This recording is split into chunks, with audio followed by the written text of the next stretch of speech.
Hey guys, welcome to this edition of Scott's podcast series. I am delighted, I am privileged to have my former colleague, really my former boss, even though I was a third party, Jason Heggemeyer, Associate AD, University of Illinois. Jason, how are you today?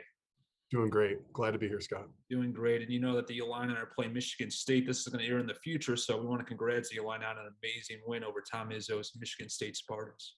So, yeah, from your mouth to the court. Rush the court and everything. What a game that was. But diving right in that, Jason, why don't you kind of go over your amazing, really career path? I know you've been at U of I for a while and just how you got to where you are today. Sure. Well, I went to school at Western Michigan. I had a majored in business there and accounting, and I was working for the athletic department there. And somebody took an interest in me and asked me if I wanted to be a grad assistant. I didn't want to be an auditor. I didn't know that was the right path for me. And so I was fortunate enough to have somebody help me with a grad assistant job. And it was in the ticket office at Western. And, you know, when you look back, and I moved on from there, I went to University of Missouri, spent some time at Mizzou, and had my first director's job at the University of Pittsburgh. And lucky now to be at Illinois for the last 17 years. Amazing. So very long tenure, University of Illinois. So obviously you've been there for a long time, 17 years now. Ticketing has changed quite a bit in the last 17 years. How has it changed for really like you and your perspective of ticketing at University of Illinois over the last 17 years? Yeah, so for me, it's changed, but really it's like the core is still the exact same. You know, ticketing was always just seen as a means of distributing tickets. I mean, that was what the ticket office was. It was a customer service area. It was a way to collect money and distribute tickets. But from there, it has morphed. It is no longer, if you're just an operations person, if that's the way you think of it, you know, you've really had to grow in the last 10 years because it's really changed from more of a collecting and inbound type operation to much more of an inbound / outbound unit where you're responsible for actually generating revenue and increasing sales now.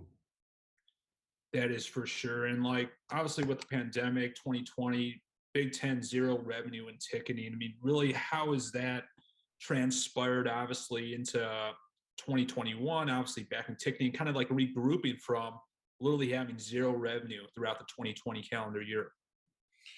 Yeah, you know, that was a tough year for a lot of people. And, you know, fortunately for us, we were able to, and most of our ticket holders obviously are very loyal and diehard. And they went kind of through the same thing with us, right? We weren't the only industry to struggle during that year to provide a product and stay open, right? There was a lot of people who were going through the exact same things. I think when I think of that year, I think of the word grace. I think of people working together and being patient. I don't think it's that way anymore, but you know, as we worked our way through that year, I think people understood what was happening, and we've come back stronger than ever right now.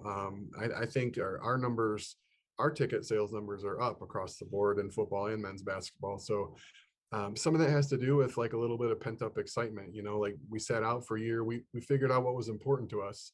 We figured out the things that were in our life that we prioritized. And, you know, people are passionate about their teams. And luckily for us, you know, it's translated to more sales this year and a better following and honestly, like the future looks really bright for us. So I think we've come out of it in a pretty good spot. For sure. We're talking Jason Heggemeyer, Associate of Ticketing, basketball programs on the rise, football programs on the rise. I mean, basketball's been good the last couple of years. I mean, I think the sky's the limit this year where Underwood and the team is going.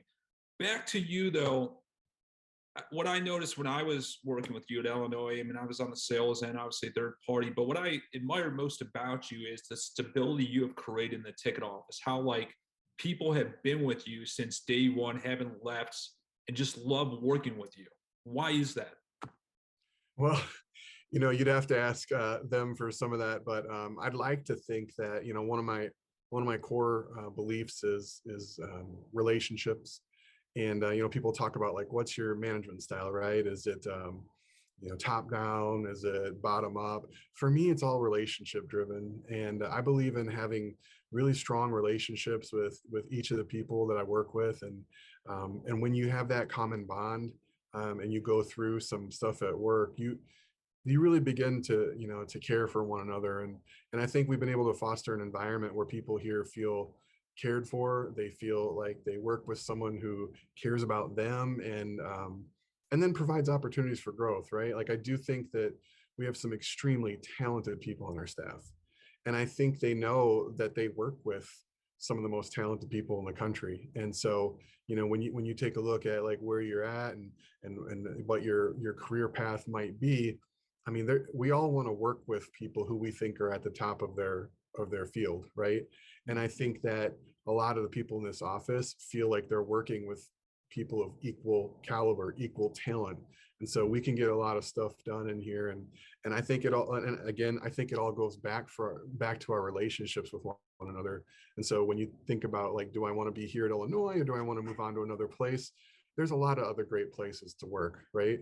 But the people here at Illinois, they're here, and this opportunity is here. And this is a really, this crew that we have here, super talented, but they care so much about each other. And so I've been blessed that we've been able to work with each other for as long as we have. We have a lot of great talent, and a lot of other places would love to have them. I feel fortunate that they're here with me.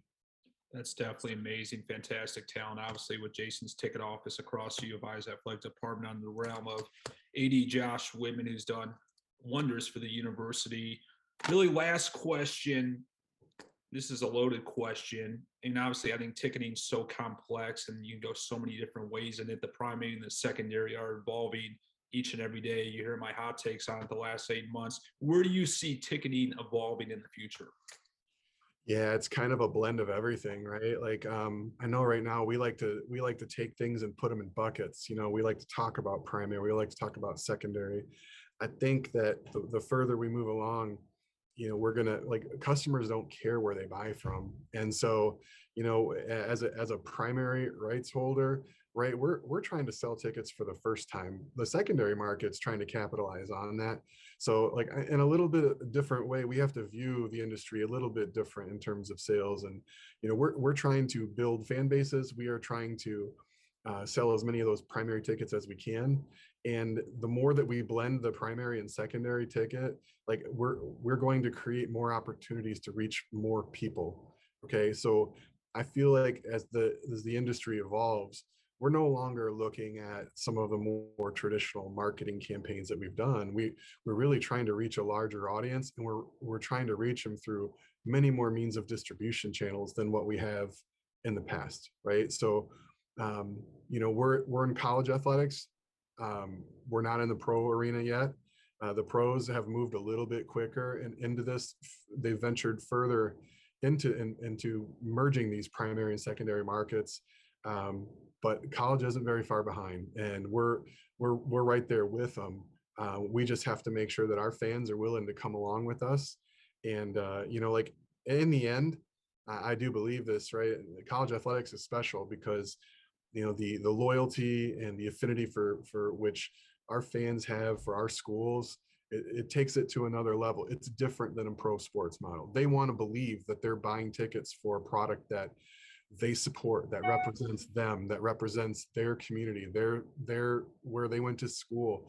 And so some of these things are really important to them. We need to make sure that we're being good and good by them, and maintaining that level of passion and affinity. But at the same time, we also need to make sure we're doing what we can to identify new customers, new fans, by leveraging all these different distribution channels. And so it's going to look different in the future. It's going to look really different.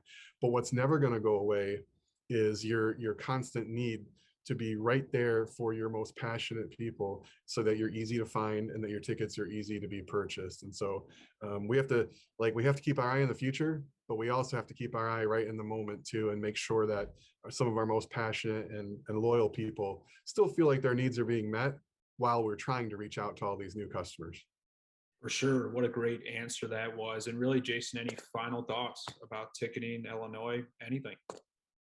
No, I look back at my time with you, Scott, here, and I appreciate you having me on it.